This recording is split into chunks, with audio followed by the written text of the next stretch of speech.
as far as weight is concerned, the potency is more concentrated in that gummy bear. So I really don't know what the correct answer is on that, and I would be uncomfortable in trying to determine something because it would be arbitrary.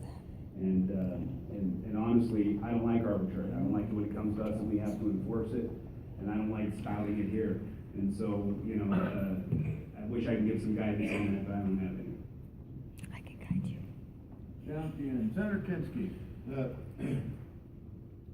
Dan, so you just have now heard the debate that was in the last session and both bodies reproduced for you. And the package was all wrapped up with the contradiction that Representative Winters alluded to, that somebody could have a 5-pound pan of brownies with trace elements of THC and they're going down for a felony, and somebody else could have a single gummy bear with enough THC to drop an elephant, and it's a misdemeanor. And right now we have nothing. Everything's a misdemeanor. And so I would make the same ask of you that I asked of Mr. Odekoven. If there's any way that we can bring something to the table on this potency testing, I think we can get a bill through.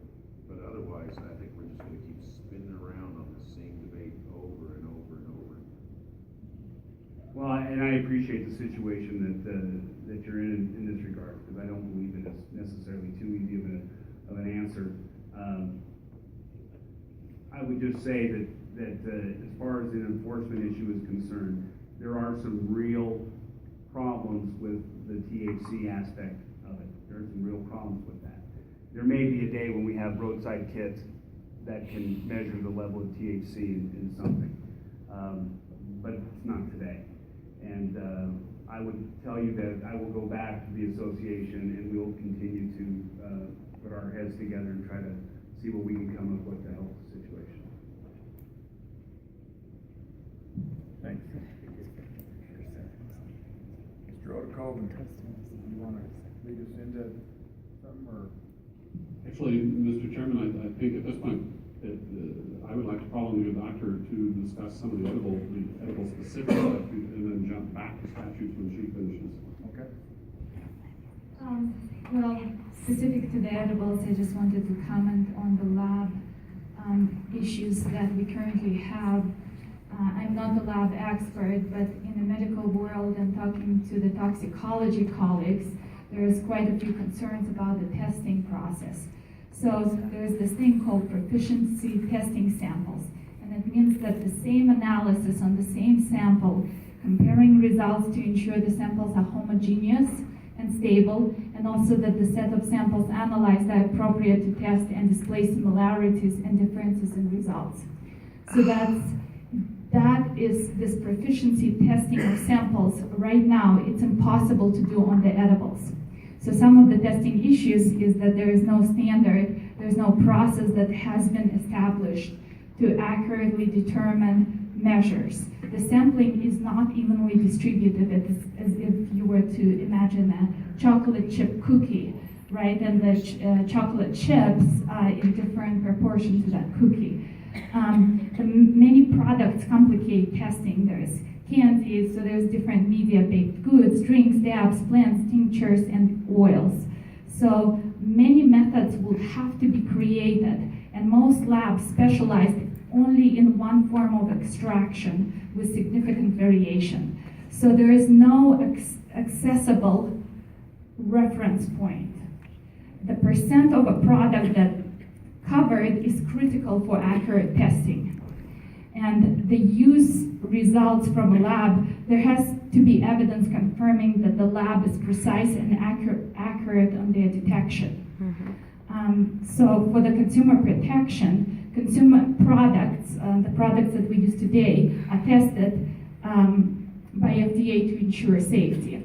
As controlled substance THC products would have to be tested not by FDA but DEA, since it's a Schedule I substance.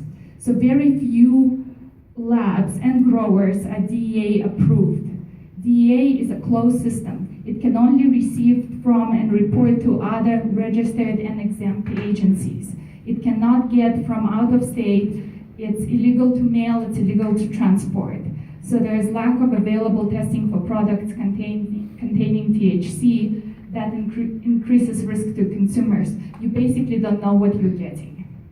So some of the problems is mandated testing for products containing THC before accurate testing is available.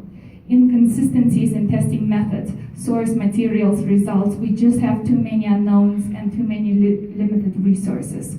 So there's threats to public safety by pesticide contaminants. People are getting ill. We don't know if it's just from too much THC or is it something else? Is it from this contaminant such as heavy metals, the cadmium, lead, mercury, or arsenic, bugs or bug parts, mold, toxins, salmonella, and various fungi have been identified in these edibles.